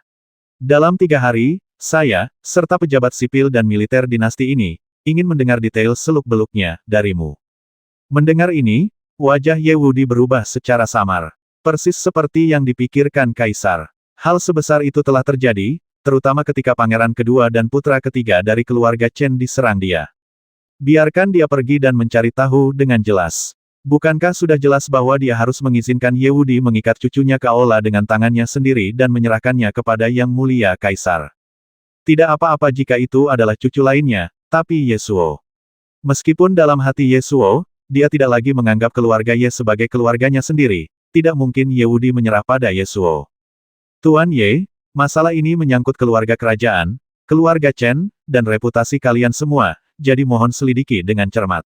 Kata cucu tertua Mopi sambil tersenyum di sisinya. Niat membasmi berlalu dengan cepat. Ketika Ye Wudi sedang berpikir keras dan hendak berbicara, serangkaian langkah kaki datang dari jauh ke dekat dan tiba di aula utama hanya dalam waktu singkat. Changsun tua benar. Ye yang lebih tua, mohon selidiki dengan cermat. Saya juga ingin tahu dengan jelas, siapa yang begitu berani begitu sembrono di ibu kota kekaisaran, dan berani menyakiti pangeran kedua dan keluarga saya Chen Yuan. Sosok itu muncul, dan pejabat sipil dan militer di pengadilan, tidak peduli siapa itu, tidak peduli mereka ingin melihat orang ini atau tidak, mereka semua berteriak dengan hormat atau sopan pangeran tua, mengapa kamu ada di sini? Yang Mulia Kaisar, yang berada di puncak tahta, tidak bisa duduk diam saat ini. Dia berdiri dan berkata sambil tersenyum Paman Kaisar, Anda di sini, mengapa Anda tidak membiarkan seseorang datang dan membiarkan Anda tahu dulu? Hei, memasuki aula utama, tawa aneh terdengar dari mulut Tuan Chen. Aku juga tidak ingin datang, tapi terlalu banyak orang yang tidak menganggapku serius sekarang. Aku tidak punya pilihan selain keluar dan meminta penjelasan. Kata-kata Tuan Chen membuat semua pejabat sipil dan militer di pengadilan merasa sedikit ketakutan. Meskipun lelaki tua itu mengacu pada apa yang terjadi hari ini karena cucunya Chen Yuan terluka, matanya tidak tertuju pada Ye Wudi. Sebaliknya, setelah mengamati Yang Mulia Kaisar dan Changsun Mo, dia berhenti di pangeran kedua. Semua orang yang hadir tahu apa arti tindakan tersebut, karena apa yang terjadi di ibu kota kekaisaran tidak dapat disembunyikan dari siapapun yang berdiri di sini. Pangeran tua, Tuan Chen melambaikan tangannya, menyela kata-kata pangeran kedua, menoleh ke arah Ye Wudi, dan berkata Ye tua, sudah lama tidak bertemu. Sudah lama sekali sejak terakhir kali kita bertemu. Pangeran tua itu masih dalam keadaan sehat, dan itu sangat menyenangkan. Ye Wudi mengepalkan tinjunya dan menyapanya dengan sedikit rasa hormat. Ye Wudi juga sangat tidak berdaya. Hubungan kedua keluarga selalu tegang. Karena Tuan Chen ada di sini, dia menekannya dengan ketat. Oleh karena itu, jika ada kesempatan, Ye Wudi tidak keberatan memindahkan batu itu dari miliknya kepalanya, dan kemudian hancur berkeping-keping, sehingga batu besar itu tidak mungkin berada di atas kepalanya. Ye Suo dan Chen Ye memiliki hubungan yang baik. Ye Wudi sudah lama mendengarnya. Dia awalnya mengira itu hanya persahabatan antara teman bermain masa kecil, tapi dia tidak menyangka bahwa persahabatan masa kecil tidak hanya berubah dalam beberapa tahun terakhir. Situasi perpisahan melemah, namun bagi Chen Ye, Ye Suo justru melakukan hal yang mengejutkan dunia. Ye Wudi benar-benar tidak puas dengan Tuan Chen. Ketika Tuan Suci meninggal dan melihat sikap Kaisar saat ini terhadap keluarga Chen, Tuan Chen tahu bahwa kesempatan baginya dan keluarga Ye telah tiba. Hubungan Ye Suo dan Chen Ye tidak bisa mempengaruhi keputusan Ye Wudi. Meski tak ingin menjadi pisau tajam di tangan yang mulia Kaisar seperti Chang Sun Mo, ia tetap bisa menggunakan tangan Kaisar untuk menjatuhkan Tuan Chen. Bagaimanapun, dia dan Kaisar sama-sama kami memiliki keinginan yang sama. Namun, ini terjadi sebelumnya, bahkan sebelum hari ini. Karena sebelum hari ini, Ye Wudi bahkan tidak mengetahui bahwa kultivasi Ye Suo telah mencapai level ini. Sekarang, dengan semua hal yang Ye Suo tunjukkan, Ye Wudi tidak bisa lagi mengabaikannya, dan bahkan bisa menyerah begitu saja padanya. Oleh karena itu, sekarang menghadapi Tuan Chen, jauh di lubuk hatinya, dia tanpa sadar telah berubah. Apalagi saat dia baru saja, Yang Mulia Kaisar menggunakan ancaman untuk memaksanya. Hal ini membuat Ye Wudi tahu betul bahwa baginya, Ye Wudi, mustahil Kaisar memiliki kepercayaan yang sama seperti yang dia miliki terhadap Chang Sun Mo, atau Bahkan jika dia mengabdikan dirinya untuk membantu Kaisar, suatu hari, setelah menyingkirkan Tuan Chen demi dia, target berikutnya yang harus disingkirkan adalah dirinya sendiri. Tuan Chen tersenyum tipis dan berkata, Tuan Ye, saya hanya punya satu tujuan pergi ke pengadilan hari ini. Karena banyak hal telah terjadi, saya harus memberikan penjelasan. Bagaimana menurut Anda?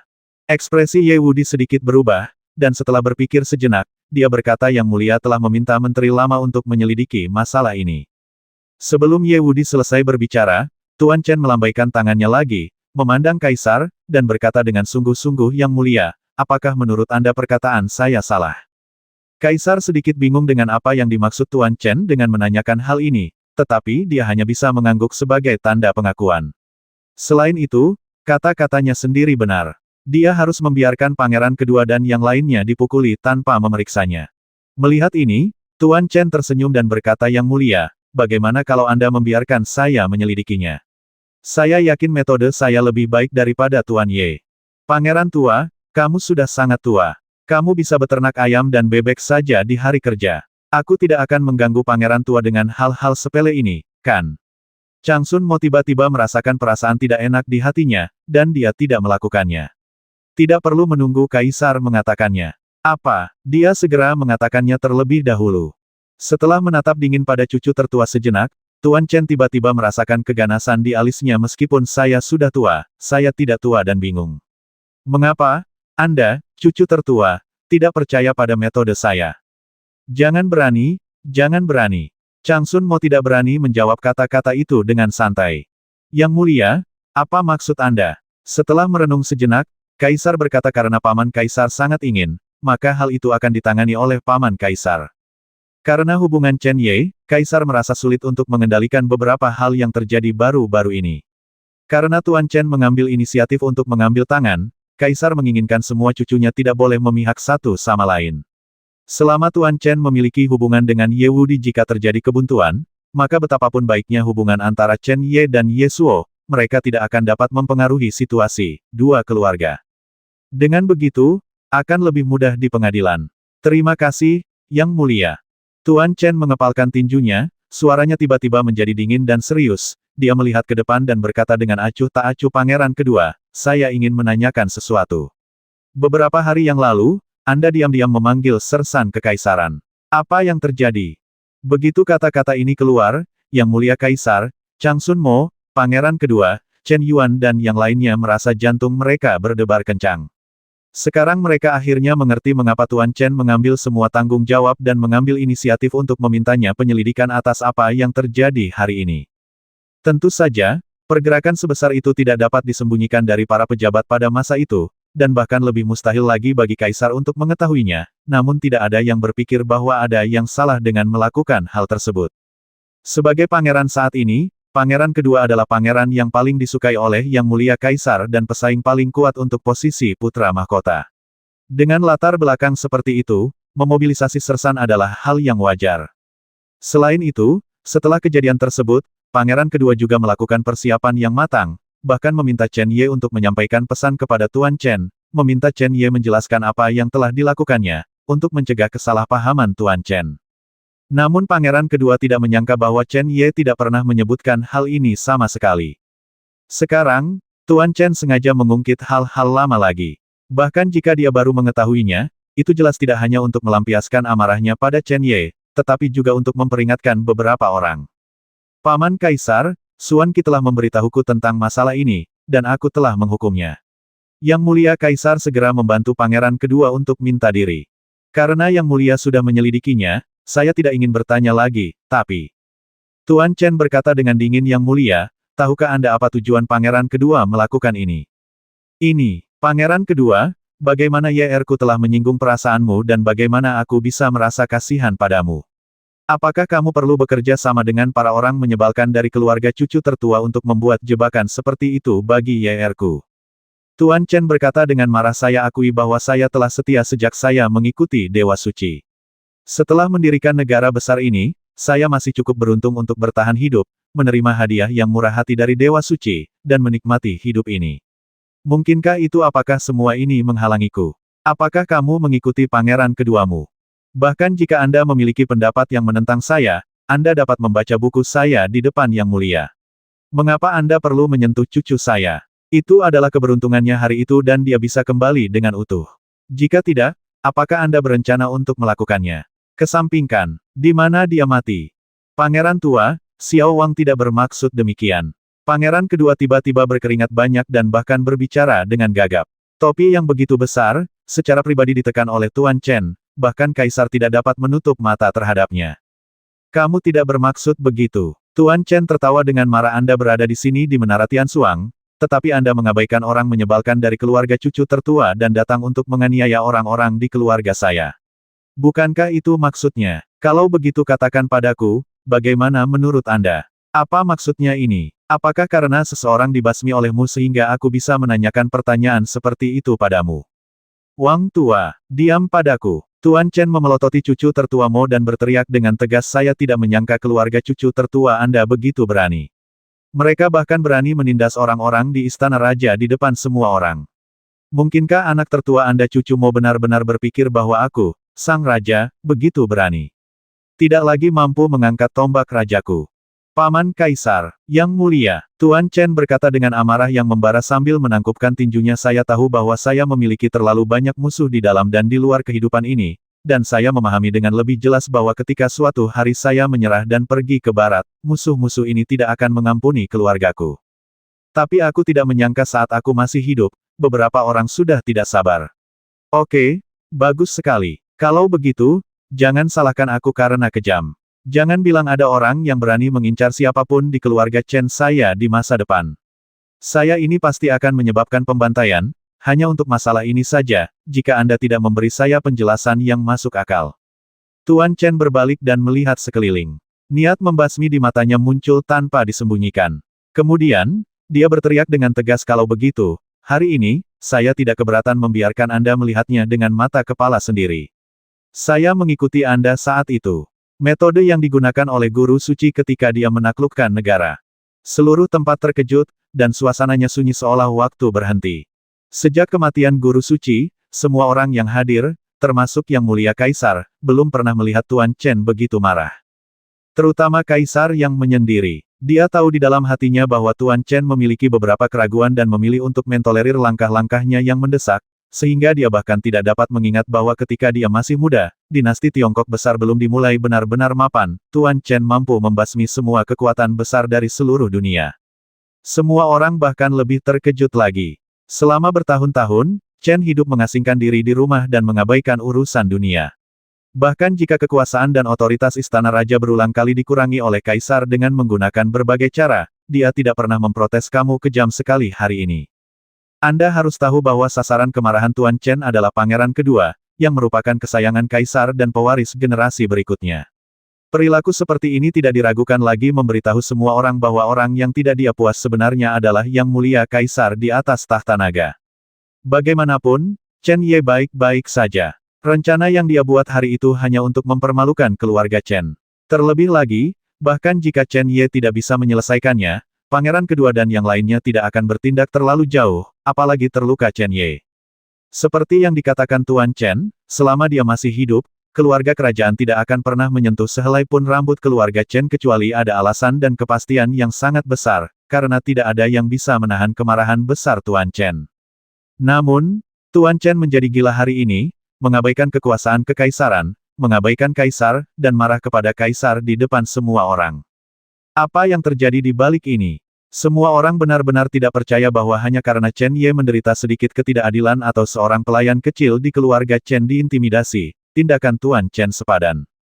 Namun apapun alasannya, ketika janggut Tuan Chen sudah tegak, tidak ada seorang pun pejabat sipil dan militer di istana, termasuk Yang Mulia Kaisar, yang merasa sangat tidak puas, tetapi tidak ada yang berani mengatakan tidak.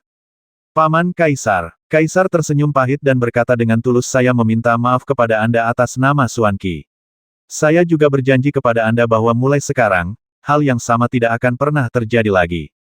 Jika tidak, saya akan datang sendiri tanpa mengganggu Anda. Saya akan menculik seseorang segera dan kirim dia ke istana untuk meminta maaf padamu. Mengatakan sebaliknya tidak akan cukup untuk menenangkan kemarahan di hati Tuan Chen. Tentu saja, Kaisar juga tahu bahwa kemarahan sang pembuat hanyalah sebuah alasan. Pangeran tua, saya tahu saya salah. Saya berjanji kepada Anda bahwa tidak akan pernah ada waktu berikutnya. Bahkan Kaisar mengatakan ini, dan pangeran kedua tidak bisa bangga apapun yang terjadi. Terlebih lagi, meskipun dia belum pernah melihat apa yang disebut keagungan Tuan Chen, tetapi hanya dengan dilihat oleh Tuan Chen, ada lonjakan tekanan yang tak terbatas dari luar angkasa. Kekuatan ini membuat pangeran kedua tahu bahwa Tuan Chen pasti melihatnya tidak berani berada di istana Jinluan. Untuk membasminya, Anda perlu membuatnya sangat tidak nyaman, tetapi itu bisa dilakukan dengan mudah. Mendengar ini, Tuan Chen akhirnya tertawa terbahak-bahak, tetapi ketika dia mengalihkan pandangannya ke Chang Sun Mo, semua orang tahu bahwa kemarahan yang disengaja di hati sang pembentuk sebenarnya masih ada. Benar saja, setelah pandangan ini, Tuan Chen berteriak dengan dingin, pangeran kedua adalah pangeran saat ini dan memiliki status bangsawan. Dia telah mengakui kesalahannya. Sebagai seorang penatua, ini adalah lelucon di antara anak-anak, jadi lupakan saja. Tapi milikmu cucu tertua kedua orang menyebalkan itu. Pangeran tua, mereka hanyalah anak-anak yang cuek. Anda, Tuan, punya banyak, jadi biarkan saja kedua orang menyebalkan itu pergi. Saya akan mendisiplinkan mereka dengan baik setelah saya kembali. Hanya bercanda, lelaki tua Chen marah pada pangeran kedua. Yang Mulia Kaisar harus menelan permintaan maafnya demi putranya. Meskipun Chang Sun Mo sangat marah, dia hanya bisa merendahkan dirinya sendiri. Kalau tidak, dia benar-benar percaya bahwa lelaki tua ini akan benar-benar pergi ke rumah cucu tertuanya dan mulai membasmi orang. Anak-anak cuek, Tuan Chen berkata sambil tersenyum aneh, maaf Tuan Chang Sun, berapa umur Chang Sun Wei dan berapa umur Chang Sun Fei?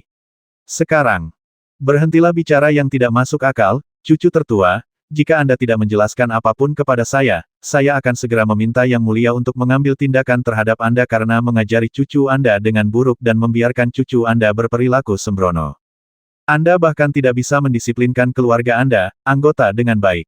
Anda memiliki kualifikasi apa yang Anda miliki untuk membantu Yang Mulia menjalankan dinasti? Menurut pendapat saya, Anda dapat menyerahkan posisi Anda sebagai Perdana Menteri. Ekspresi Kaisar berubah, begitu pula ekspresi cucu tertua. Tak perlu dikatakan lagi, yang lain tidak pernah menyangka bahwa Tuan Chen, yang terbiasa memimpin pasukan dalam perang, akan berperilaku begitu sembrono dan tak kenal ampun. Di singgasana naga, Kaisar perlahan menutup matanya. Chang Sun Mo menahan amarah di dalam hatinya, memaksakan senyuman, dan berkata saya tidak tahu apa yang harus saya lakukan untuk menghilangkan amarah di hati pangeran tua.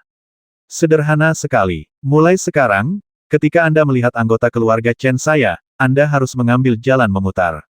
Kecuali dipanggil oleh Yang Mulia, Anda tidak diperbolehkan muncul di hadapan keluarga Chen. Saya sambil tersenyum.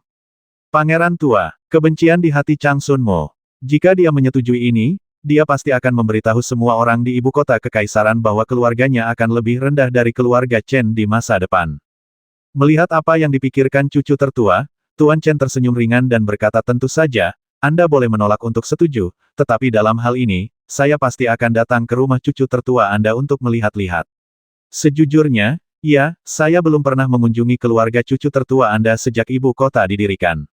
Pangeran tua, ekspresi Chang Sun Mo bergetar hebat, bibirnya bergerak lama, dan akhirnya dia tidak punya pilihan selain berkata, Pangeran tua, jangan khawatir, Chang Sun Mo pasti akan memperingatkan orang-orang di rumah setelah dia kembali. Pangeran tua, apakah ini baik-baik saja? Aku bilang tidak, Chang Sun, apa yang harus kamu lakukan? Tuan Chen tersenyum menghina, dan segera menghadap kaisar dan berkata, Yang mulia, ketika saya datang ke sini, saya telah mendengar tentang apa yang terjadi hari ini. Pada saat yang sama, saya juga bertanya kepada beberapa orang dan saya memahami masalahnya. Di sini, saya akan menarik kesimpulan tentang masalah ini, benar atau tidak, silakan ambil keputusan. Paman, tolong bicara. Kaisar menghela nafas pelan di dalam hatinya. Sampai saat ini, jika dia masih belum mengetahui tujuan sebenarnya kedatangan Tuan Chen kali ini, dia tidak memenuhi syarat untuk dipilih sebagai penerus oleh guru suci. Masalahnya sudah sampai pada titik ini, dan kita sudah tertinggal, jadi tidak perlu menyerah sampai akhir. Tuan Chen tersenyum dan berkata, Yang mulia, Anda semua di sini harus menyadari apa yang terjadi sebelumnya. Tidak peduli apa yang Anda pikirkan dalam hati, menurut pendapat saya, ini hanyalah lelucon, dan ini adalah ketidaktahuan anak-anak. Itu saja. Begitu kata-kata ini keluar, semua orang saling memandang dan tidak bisa menahan senyum. Putra dan cucu tertua berkata bahwa kedua cucunya masih anak-anak dan cuek. Anda tidak hanya menjadi sangat marah, tetapi Anda juga memaksa putra tertua dari keluarga tersebut untuk mengambil jalan memutar ketika melihat Anda dan keluarga Chen. Sudah berapa lama Anda berubah pikiran tentang masa kecil dan mengakui bahwa itu adalah lelucon anak-anak? Perubahan sikap ini mungkin tidak terlalu cepat, bukan? Namun hanya dengan cara inilah semua orang, terutama para junior, dapat melihat betapa mendominasinya Tuan Chen. Paman Kaisar. Kaisar sangat marah, Paman, meskipun Anda berada di atas angin hari ini, Anda masih ingin mendapatkan akhir yang lebih baik pada akhirnya. Saya tahu ini dengan baik di hati saya. Saya tidak punya pilihan selain membantu Anda. Bisakah Anda memberi saya alasan yang lebih baik? Apakah Anda sengaja mencoba mempermalukan saya, dan kemudian menggunakan ini untuk memberitahu para menteri bahwa Anda masih kuat dalam menindas raja, dan apakah Anda juga mencoba memperingatkan saya?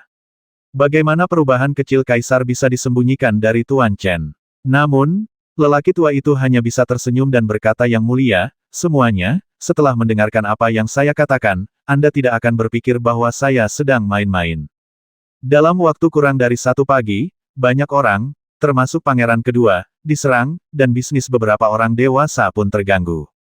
Sepertinya sudah direncanakan sebelumnya, tapi pikirkanlah sebaliknya, jika tidak ada alasan sebelumnya. Jika jadi, bagaimana kita bisa mencapai hasil hari ini? Tuan Chen tersenyum ringan dan berkata, segala sesuatu memiliki dua sisi. Tentu saja kita dapat menemukan pelaku sebenarnya dan memberikan keadilan kepada pangeran kedua dan yang lainnya, tetapi keadilan mereka. Yang mulia, saya benar-benar tidak tahu bagaimana membalasnya, itu. Bagaimana saya bisa membayarnya kembali? Tolong beri saya pelajaran, Yang mulia dan Anda semua.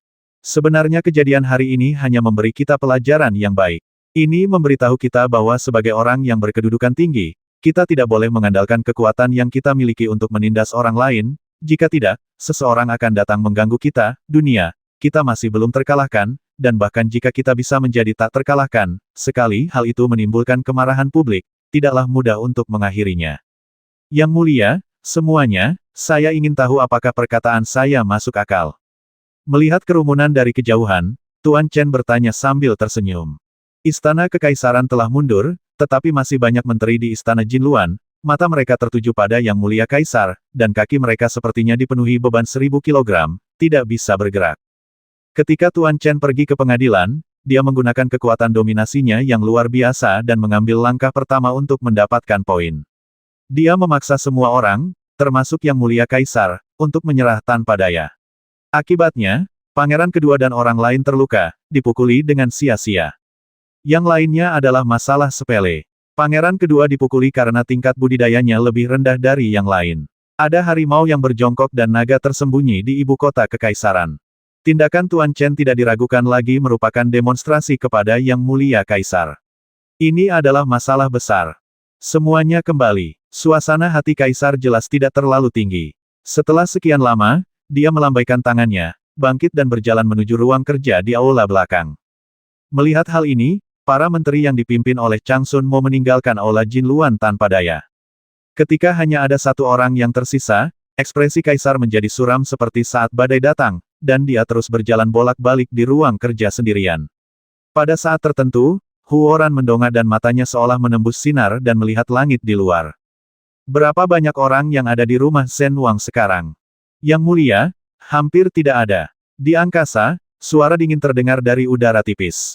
Kaisar mengerutkan kening, lalu santai, dan berkata dengan nada agak dingin hampir. Dengan kata lain, masih ada orang-orangku di Istana Raja Zen yang bisa bergerak bebas. Bagus sekali, beritahu mereka bahwa mereka harus memberi saya jenderal orang-orang dari Istana Pangeran mengawasinya, terutama Tuan Chen Zong, dan akan melaporkan setiap gerakannya kapan saja. Ini, suara dingin itu terhenti di angkasa saat ini. Ada apa? Mata Kaisar tiba-tiba menjadi dingin. Balas Yang Mulia, suara dingin itu sudah agak ketakutan, dan dia berkata, Yang Mulia, meskipun masih ada beberapa orang kita di Istana Raja, mereka tidak bisa lagi bergerak bebas.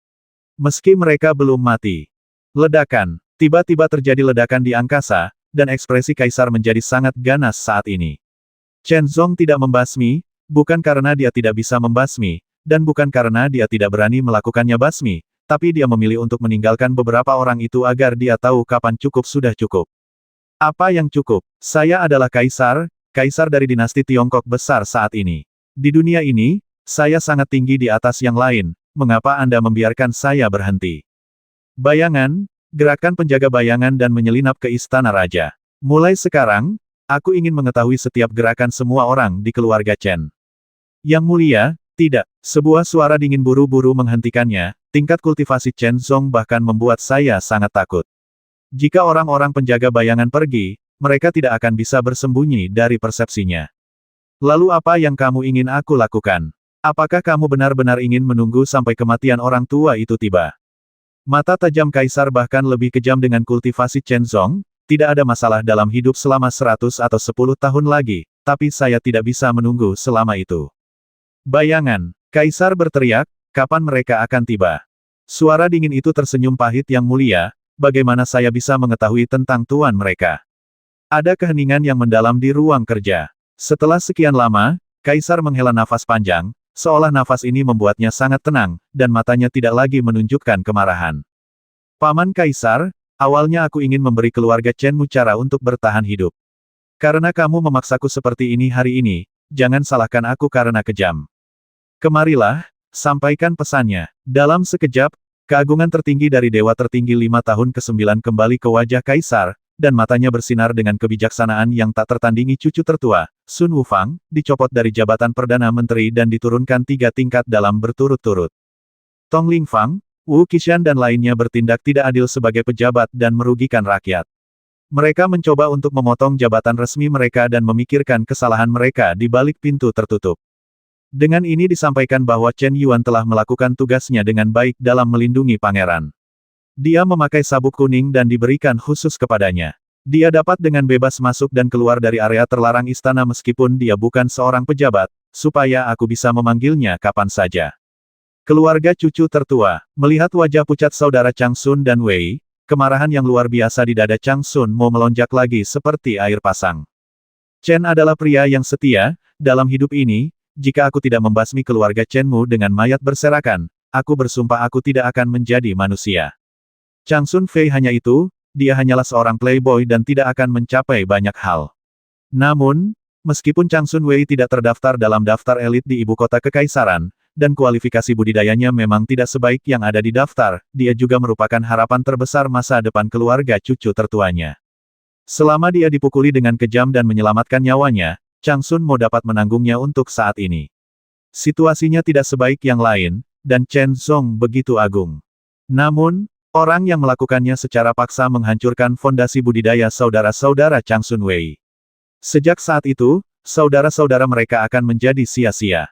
Dengan cara ini, semua harapan keluarga cucu tertuanya terputus. Chen Zongpifu, kamu sangat kejam. Dengan status pangeran tua, dia tidak mau repot-repot melakukan hal seperti itu. Kakek, kamu tidak perlu menaruh hutang ini di kepala pangeran tua. Changsun Mo tiba-tiba berbalik. Di luar rumah, sepertinya ada sosok yang menjulang. Awalnya Changsun Mo mempercayai dan mencintai pemilik suara lembut tersebut, namun kini perkataannya membuatnya sangat marah. Maksudmu, nasib kakak dan adikmu saat ini adalah akibat kesalahan mereka sendiri. Kakek, apakah kamu bingung? Suara Chunhe tidak terpengaruh oleh kemarahan Changsun Mo, dan dia masih berkata dengan tenang. Cucu tertua tertegun sejenak. Setelah beberapa saat, dia tersenyum pahit dan berkata, Ran, kakek benar-benar marah. Jangan pedulikan apa yang baru saja saya katakan. Alasan mengapa dia bertindak seperti ini adalah karena orang yang melakukannya memiliki hubungan persaudaraan dengan Chen Ye. Tentu saja, dia tidak ingin terjadi apa-apa pada kedua orang ini. Jadi, jika kakek ingin membalaskan dendam saudara kedua dan putra sulungnya Fei, tidak perlu menaruh kebencian pada pangeran tua. Mata Changsun Mo menyipit dan dia buru-buru berkata, Ran, kamu sudah bilang begitu, bisakah kamu menangani kedua orang itu? Salah. Cucu tertua menggelengkan kepalanya berulang kali dan berkata pada dirinya sendiri, kekuatan keluarga Ye tidak kalah dengan keluarga cucu tertua saya. Sekarang, dengan potensi Ye Suo, Tuan Ye harus menganggapnya sebagai harta karun. Bagaimana Anda bisa punya kesempatan? Adapun Tai Yitian itu, tampaknya keluarga Tai bukanlah anggota keluarga penguasa, tapi lebih sulit untuk dihadapi daripada yang disebut keluarga kaya seperti kita. Mendengar ini, Chunhe tersenyum tipis dan berkata, kakek, ini adalah dinasti Tiongkok besar. Meskipun seni bela diri adalah yang tertinggi, ketika tidak ada yang bisa melampaui otoritas keluarga kerajaan, kami keluarga kaya adalah bangsawan sejati. Apa maksudmu? Changsun Mo mengerutkan kening dan bertanya. Pangeran tua menyelesaikan masalah ini dengan lelucon keluarga anak-anak, alasan untuk mengubahnya menjadi masalah besar, dan kekuatan pangeran tua itu sendiri. Saya berani menjamin bahwa di dinasti Tiongkok besar saat ini, kita bisa melakukan ini, berani melakukan ini, dan telah melakukannya. Setelah itu, satu-satunya yang hanya bisa menelan pil pahit adalah pangeran tua. Keluarga cucu tertua saya secara alami tidak sebaik pangeran tua, tapi mereka jujur, tapi kita bisa menunggu kesempatan. Setelah itu, meski mereka tahu kita yang melakukannya, tapi tidak ada bukti, apa yang bisa dilakukan. Kita. Kapan kamu akan mengambil tindakan? Lebih cepat lebih baik. Changsun Mo mengerutkan kening lagi dan berkata, sebentar lagi, akan ada acara perburuan besar-besaran di pinggiran timur. Pada hari itu, semua orang akan hadir. Bukankah ini waktu yang lebih baik untuk memilih waktu itu? Jika prediksi saya benar, maka keputusan yang mulia Kaisar akan segera disampaikan kepada keluarga kami.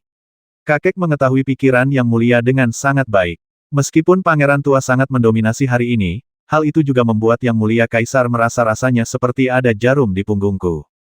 Suara lembut itu berkata sambil tersenyum, meskipun ada banyak orang yang rumit dan mudah untuk diserang, Chen Ye, waktu tidak memungkinkan kita untuk menundanya lebih lama lagi. Changsun Mo tidak mengerti apa yang dia katakan, tapi dia cukup bijaksana untuk tidak bertanya lagi, dan hanya menanyakan pertanyaan terakhir. Siapa targetmu? Suara lembut itu berpaling, hanya menyisakan punggung samar, yang membuat Changsun Mo merasa bingung. Pada saat yang sama, semua keluarga kaya di seluruh ibu kota kekaisaran, besar dan kecil, telah menutup pintunya. Keluarga Ye, keluarga Tai, keluarga Tong, keluarga Wu, Del, semuanya melakukan yang terbaik atau terburuk untuk persiapan acara hari ini. Tidak butuh waktu lama hingga dekrit yang mulia Kaisar disebarkan ke seluruh keluarga besar. Untuk sesaat, ada yang senang, ada yang khawatir, ada yang campur aduk, ada yang khawatir, ada yang khusyuk. Keluarga Chen, jauh di halaman, di ruangan jerami itu. Chen Yuan berdiri tegak, wajahnya masih sedikit pucat saat ini. Mungkin ada kemarahan di dalam hatinya, tapi dia tidak berani mengeluarkan emosi apapun di depan lelaki tua yang berdiri diam dengan tangan di belakang punggungnya, kembali. Chen Yuan sangat mengetahui bahwa semua milik keluarga Chen, dan semua yang diperoleh Chen Yuan hari ini, semuanya ditembak oleh lelaki tua di depannya. Namun, meski ia tidak berani mengungkapkan emosinya secara langsung, atau bahkan menunjukkannya di lubuk matanya, jauh di lubuk hatinya, rasa marah dan sedikit keluhan selalu ada. Yuan, apakah menurutmu tidak adil bagi kakek melakukan ini? Setelah waktu yang tidak diketahui, Tuan Chen perlahan berbalik, menatap Chen Yuan, dan bertanya. Cucuku tidak berani. Chen Yuan berkata dengan hormat, cucuku tahu bahwa semua yang kakekku lakukan adalah demi masa depan keluarga Chen. Tuan Chen mengangguk, tetapi tersenyum penuh arti, dan berkata Yuan kakek memintamu untuk datang ke sini, bukan karena dia ingin menjelaskan apa yang kakek lakukan hari ini, juga tidak ingin mengatakan apapun di depanmu, dan hilangkan ketidakadilan yang kamu rasakan. Yuan di antara cucu-cucu kakek laki-lakimu yang tertua, Chen Xuan, pemberani dan banyak akal, tetapi dia kurang perhatian. Biarkan dia menyerang. Dia jelas seorang jenderal yang kuat, tetapi jalannya masih panjang sebelum dia bisa menjadi komandan yang mumpuni. Hal ini disebabkan oleh kepribadian dan tidak dapat diimbangi dengan pengalaman di dunia kehidupan. Meskipun saudara keduamu Chen Yu sangat baik dalam segala aspek, dia dilahirkan dengan temperamen malas, dan pikirannya tidak tertuju pada komando pengadilan. Bahkan jika itu dipaksakan padanya, dia tidak mau melakukannya. Adikmu yang keempat, Chen Wei, terlalu pemarah dan tidak bisa tenang sama sekali. Dengan tingkah lakunya, seluruh dunia mungkin lebih cocok untuknya. Adikmu yang kelima, Adapun Yuan kamu harus tahu apa yang dia bawa. Dia bisa menjadi kepala keluarga Chen, tapi sudah ditakdirkan bahwa keluarga Chen tidak akan menahannya terlalu lama. Hanya Anda, Chen Yuan, yang banyak akal, berkualitas, dan memiliki kemampuan luar biasa. Selain itu, pemikiran Anda tertuju pada hal ini.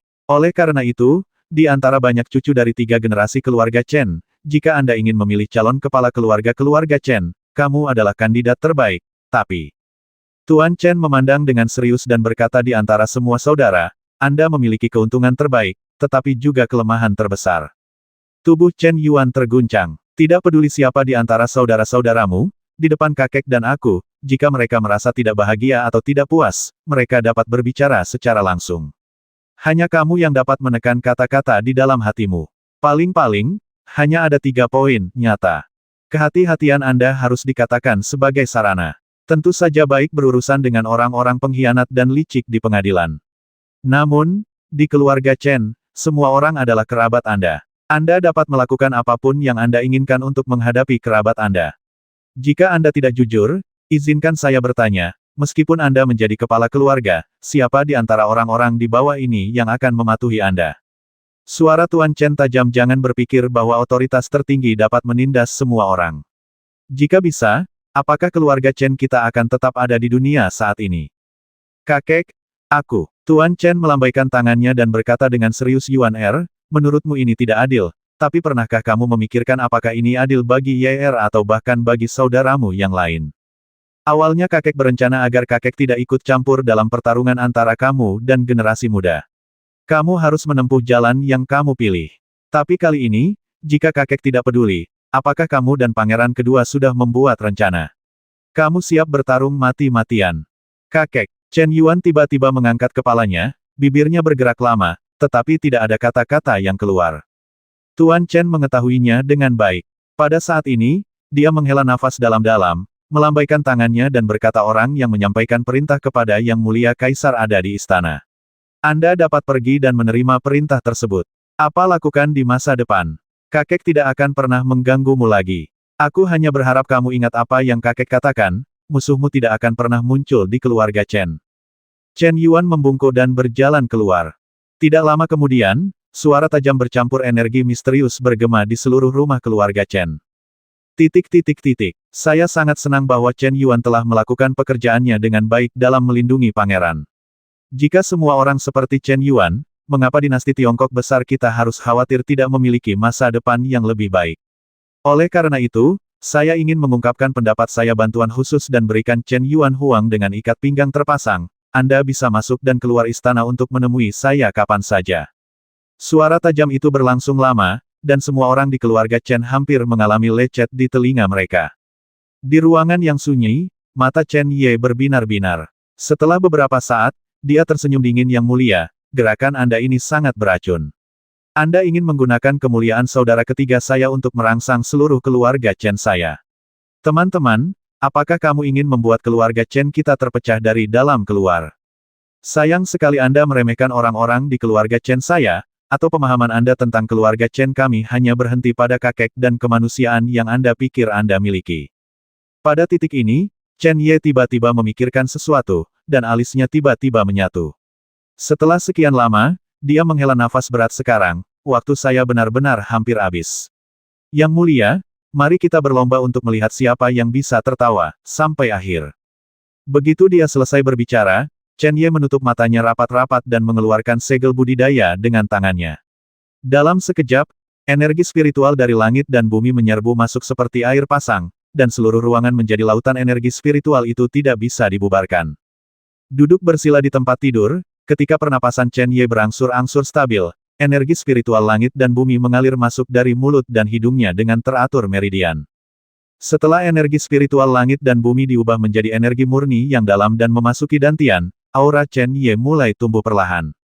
Kecepatan ini sepertinya tidak cepat, tetapi tidak pernah berhenti setelah sinar pertama dari energi yang dalam masuk. Saya tidak tahu berapa lama latihan ini berlangsung.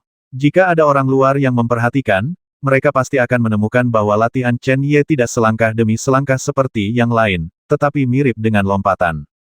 Tingkat kultivasinya saat ini, secara mengesankan, telah mencapai tingkat ke-6 yang diperoleh.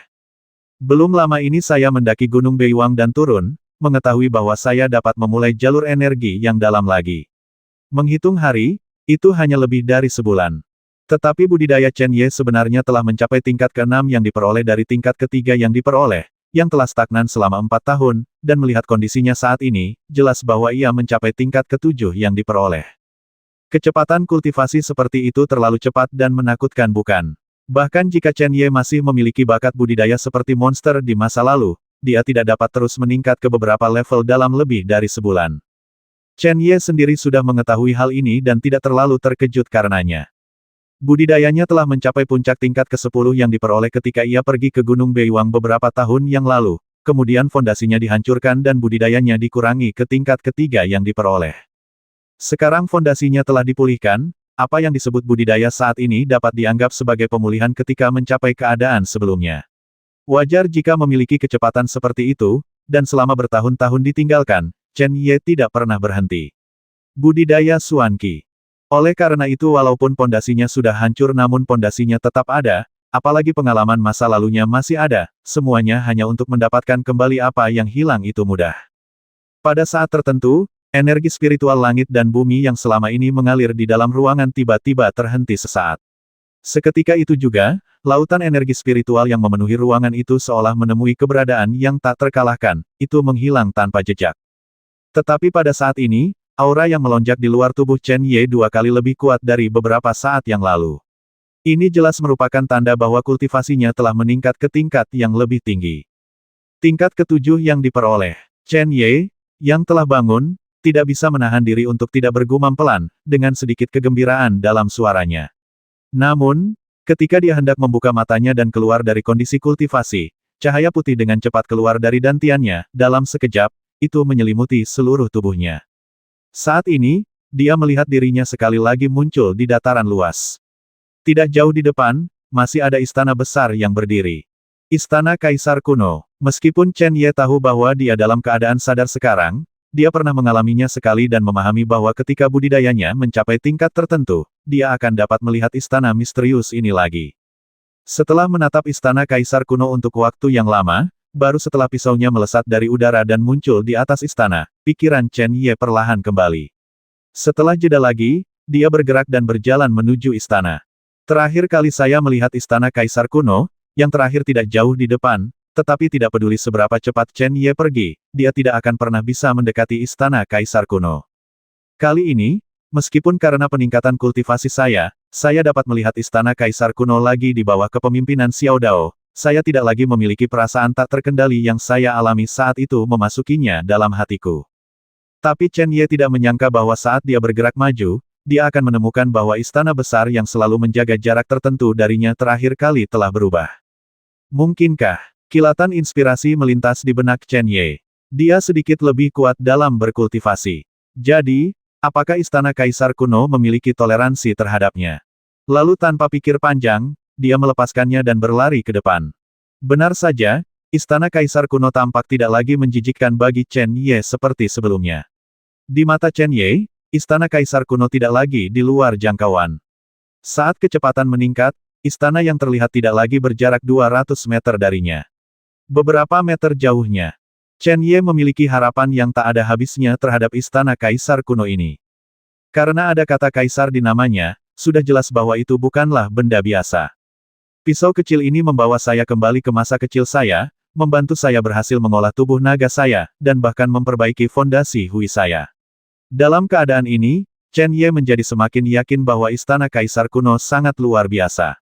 Satu-satunya cara untuk mengubah nasib keluarga Chen dan diri Anda sendiri yang tak tertahankan di masa lalu adalah dengan memiliki kultivasi yang kuat. Chen Ye tidak pernah meremehkan dirinya sendiri, tetapi dia juga memahami bahwa bahkan dengan bantuan pisau, akan sulit untuk mencapai titik di mana keluarga kerajaan dapat mengaguminya dalam waktu singkat. Namun hatinya sangat putus asa, sehingga Chen Ye akan sangat menginginkan apapun yang dapat membantunya, apalagi hal luar biasa seperti istana kaisar kuno yang membutuhkan pisau untuk muncul. Saat berlari dengan kecepatan tinggi, Chen Ye melihat istana kaisar kuno hanya berjarak lebih dari 100 meter di bawah pengawasan visual Chen Ye. Tiba-tiba, apa yang terjadi di masa lalu muncul lagi 100 meter. Jarak 3 meter membuat Chen Ye tidak mungkin bisa dekat dengannya bagaimanapun caranya. Setelah tertegun untuk waktu yang lama, Chen Ye tidak bisa menahan senyum pahit. Ternyata budidaya tingkat ke-7 yang diperoleh hanya bisa memungkinkan dia untuk lebih dekat dengan istana kaisar kuno, tetapi itu tidak memungkinkannya untuk memasuki istana. Karena dia tidak bisa masuk atau keluar, Chen Ye tidak memaksakan banyak hal. Selain itu, ini adalah sesuatu yang tidak bisa dia paksakan. Hanya dengan melihat pisau di atas istana, Chen Ye tertawa dan mengutuk sia-sia. Setelah mengingat pisaunya, ruang dalam kesadaran Fang menghilang secara alami. Setelah kembali ke dunia nyata, rasa sakit yang sangat besar dengan cepat muncul dari seluruh tubuh. Chen Ye menggelengkan kepalanya tak berdaya, dan rasa fanatisme muncul di hatinya. Setiap kali saya memasuki ruang kesadaran dan mengejar istana kaisar kuno, meskipun rasa lelah setelah bangun tidur tak terlukiskan, namun sama persis dengan perasaan setelah menantang batas. Setiap orang mempunyai batasnya. Selama Anda melewati batas ini, Anda akan menemukan bahwa langit Anda akan lebih luas. Pada saat yang sama, batasan lain muncul lagi, terus menantang, terus muncul, berulang kali, seperti waktu, tidak akan pernah berakhir. Oleh karena itu, menantang batas telah menjadi sesuatu yang disukai oleh banyak pejuang. Meski melelahkan dan menyakitkan, namun manfaat yang didapat pada akhirnya membuat setiap orang yang berhasil dalam tantangan tersebut menjadi sangat bahagia. Saat ini, istana kaisar kuno masih di luar jangkauan Chen Ye. Meski begitu, manfaat yang didapatnya sudah mengejutkan. Saya benar-benar tidak tahu keuntungan apa yang akan dia dapatkan ketika dia benar-benar bisa memasuki istana kaisar kuno. Alangkah baiknya jika saya bisa memasuki ruang kesadaran setiap saat dan mengejar istana kaisar kuno sekali. Dengan keserakahan ini, Chen Ye dengan cepat memasuki kondisi kultivasi. Keesokan harinya, Chen Ye, yang bersemangat, keluar dari kamar, langsung meninggalkan keluarga Chen, dan bergegas menuju sebuah restoran di kota kekaisaran. Meskipun kedua bersaudara Yesuo dan Tai Yitian baru bertemu beberapa hari yang lalu, ketiga bersaudara tersebut telah bersama selama beberapa tahun. Masih ada beberapa hal yang perlu diselesaikan. Niat awal Chen Ye hanyalah membiarkan mereka menimbulkan masalah sehingga ibu kota kekaisaran menjadi kurang damai. Hal terburuk yang bisa dia lakukan adalah membiarkan pangeran kedua dan gengnya menganggur tanpa melakukan apapun. Tak disangka, kedua bersaudara ini begitu berani bahkan sampai memukuli pangeran kedua sendiri. Meski usai kejadian tersebut, dengan cara dan gengsi sang ayah sendiri, ia secara paksa menekan ketidakpuasan masing-masing keluarga. Namun siapa yang tidak menyangka bahwa keluarga-keluarga tersebut, terutama keluarga kerajaan, mudah ditindas. Ketiga bersaudara itu juga harus berdiskusi bagaimana mengambil langkah selanjutnya. Saat ini, kita tidak bisa mengambil satu langkah pun. Menara Xiao Yue tenang dan elegan, dan desainnya sangat sesuai. Jika tidak hujan di malam hari, Anda dapat duduk di ruang pribadi restoran dan melihat ke langit, dan Anda dapat melihat bulan dan bintang yang cerah di dalamnya, langit. Di seluruh kota kekaisaran, tidak ada tempat yang lebih baik untuk mencari bunga selain kolam Hua King di Fireworks Willow Alley, tempat para sastrawan dan penyair dapat mengobrol dan mengobrol. Kamu, Yitian, mendorong pintu kamar pribadi dan melihat kedua anak muda yang telah tiba di dalam, Chen Ye tertawa, berjalan mendekat dan merangkul bahu mereka. Tolong pelankan suaramu. Yitian dan aku sekarang menjadi duri dalam daging beberapa keluarga kaya di ibu kota kekaisaran. Yesuo tersenyum, dan bersama dengan Tai Yitian, mereka bertiga berpelukan erat. Chen Ye sangat beruntung karena persahabatan yang terjalin semasa kecil bisa bertahan hingga saat ini dan bertahan selamanya. Kamu cukup berani. Kamu bahkan berani menyentuh pangeran kedua, dan kamu juga menggulingkan saudara Chang Sun Wei. Pangeran kedua, dia hanya menganggap dirinya sebagai karakter, tidak lebih dari itu. Wajah Yesuo menjadi gelap dan dia berkata setelah kecelakaanmu, orang yang paling tertawa adalah saudara Chang Sun Wei.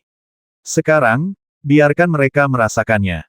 Chen Ye menghela nafas pelan di dalam hatinya, dan kemudian bertanya Yesuo, apakah Nona Liu sudah membuat pengaturan? Perjuangan dengan keluarga kerajaan terlalu serius. Selain ketiga bersaudara itu, Chen Ye tidak ingin melibatkan orang lain. Jika bukan karena status khusus Yesuo dan Tai Yitian, begitu perjuangan dimulai, mereka tidak akan bisa untuk menghindarinya, dan dia tidak akan menarik mereka berdua. Jangan khawatir. Yesuo duduk perlahan, menatap Chen Ye, dan berkata, sudahkah kamu memikirkannya dalam beberapa hari? Tidak masalah apa yang kamu pertimbangkan. Ada sedikit kepahitan di sudut mulut Chen Ye. Tahukah Anda bahwa di keluarga Chen sekarang, generasi ketiga, tidak termasuk wanita, di antara saudara laki-laki saya, kecuali saudara laki-laki ketiga Chen Yuan, saudara laki-laki lainnya mereka semua dikirim keluar kota oleh orang tua itu pagi ini. Itulah pandangan ke depan pangeran tua. Yesuo menutup kipasnya dan matanya tiba-tiba berbinar. Ada juga perbedaan antar saudara. Ketika Chen Ye berada di keluarga Chen, tidak semua saudara mengasihani dia, dan Chen Yuan mungkin tidak didukung oleh saudara lainnya. Jika saudara-saudara ini semua ada di sini, maka tentu saja akan ada orang-orang yang melindungi mereka. Mungkin niat awal mereka bukan untuk membuat saudara-saudara semakin bermusuhan, tetapi ketika kontradiksi semakin dalam, pertentangan semacam itu dengan sendirinya akan muncul. Sekarang ketiga generasi pria dalam keluarga Chen telah dipindahkan, yang disebut konfrontasi hanya antara Chen Ye dan Chen Yuan, dan konsekuensi paling serius tidak lebih dari ini. Pandangan ke depan Tuan Chen sungguh mengagumkan. Namun dengan cara ini, meskipun ketiga generasi keluarga Chen dicegah untuk terlibat dalam perselisihan ini, hal ini juga membuat Chen Ye dan Chen Yuan tahu bahwa pasti ada pemenang atau pecundang di antara mereka, jika tidak, masalah tidak akan berakhir. Langkah Tuan Chen, saya tidak tahu apakah dia telah memikirkannya. Setelah kemenangan atau kekalahan terakhir, dia mungkin tidak dapat mengendalikan hidup dan mati semua orang. Oke, jangan terlalu banyak berpikir. Rencana pangeran tua bukanlah sesuatu yang bisa kita tebak sekarang. Yesuo berkata dengan ringan selanjutnya, kita harus memikirkan dengan hati-hati tentang bagaimana menghadapi musuh kita. Apa yang perlu dipikirkan? Wajah Tai Yitian tegas dan dia berkata dengan tegas mereka adalah musuh. Jika kamu tidak terlalu khawatir untuk membasmi mereka, mengapa harus ada semua masalah ini? Karena kamu tidak dapat membasmi mereka, tunggu saja sampai mereka datang, pintumu, pada saat itu, jika kami membiarkanmu membasmi, itu akan sia-sia. Mereka tidak akan datang ke pintu secara langsung, tetapi jika mereka membasmi banyak orang, mereka tidak akan takut. 40.